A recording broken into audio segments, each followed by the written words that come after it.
Hey guys, I'm back here. I'm going to do some more bottle digging here, and I can tell that they've been doing some more work. Let me just show you here. It's hard to tell from down in here, but I can see this is all fresh right there. And I don't know if they've dug some more out or not, but I mean, this dump could go all the way down there. Right here is where I was digging, this little pull down area. Doesn't look like there's much this direction, but there is right there a limestone layer, so there could be some stuff there.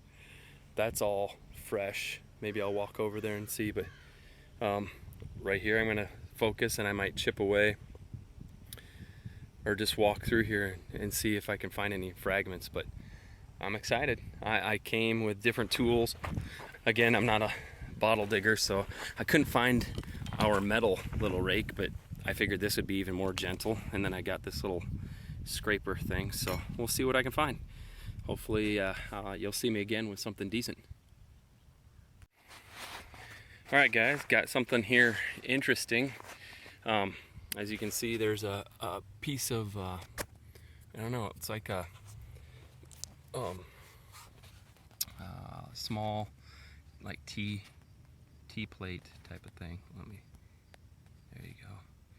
And so that's what I saw, and I started to kind of chip away from it to try to get it out, and then look at right above it. I don't know how well you can see, and it's broken from here, but if you follow this edge all the way around, it's not broken that much, and it's very ornate.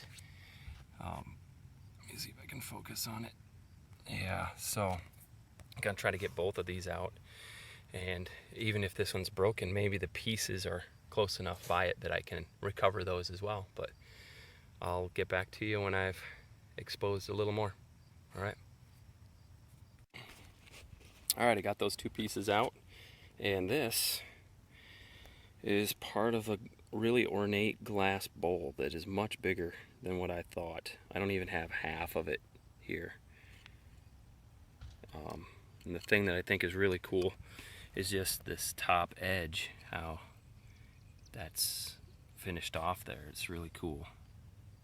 So, and then here's the bowl, a little over half of it, and it is marked what does that say? Adamantine China, WPC.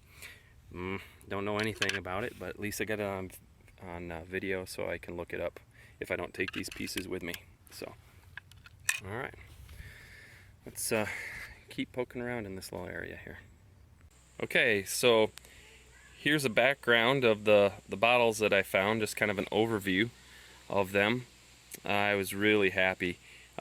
It took me a while to actually find bottles. You know, I was finding a lot of fragments and things, but took me a while to find some complete bottles, and when I found some, they were all clustered together.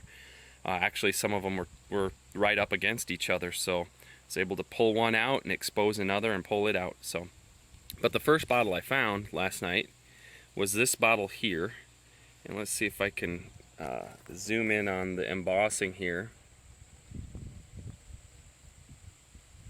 This says Hoyt's German Cologne, W. Hoyt and Company, Lowell, Massachusetts. And where the embossing is, as you can see, it's recessed, cork top, and I believe this bottle dates back to the 1800s. It's got a mark on the bottom. It says 51. I don't know if that means 1851, probably not, but you can see there are some bubbles in there, and some again, I'm not a bottle guy, so I don't know all the ins and outs of bottles, but I love seeing the bubbles, and as we'll see on some of these other bottles, I love seeing kind of these wavy lines in them. One of the bottles that has a lot of those wavy lines is this one here. As you can see, a lot of bubbles in there, a lot of those kind of wavy lines. I try to clean them out a little bit. I can't remember who it was that recommended putting uncooked rice, not minute rice, but just real rice. And I did that, and that helped out a lot. But just look at the The bottom of this one says L or 7, stamped with an L or a 7 or a T. I think it's a 7 or an L. So that's unmarked. This next bottle here is the biggest one that I found last night, and it is also unmarked.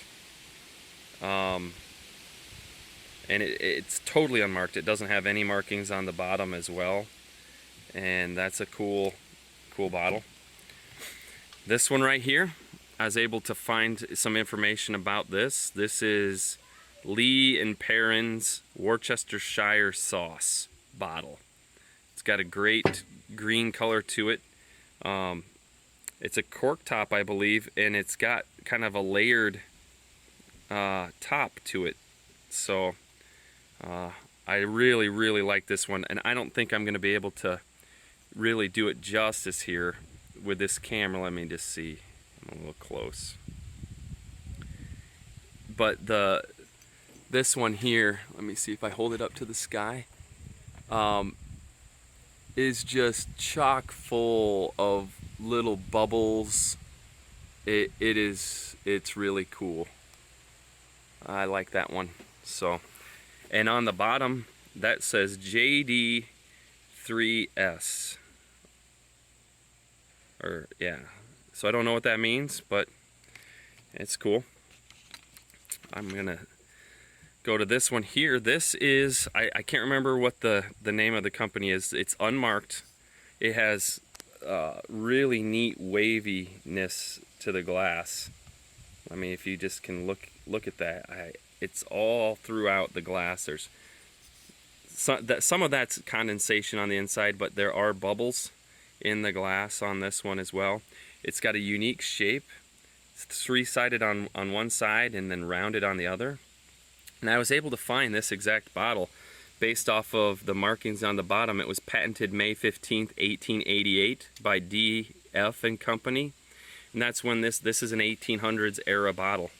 And that's, I think, par for the course. I think that dump that I found is an 1800s dump.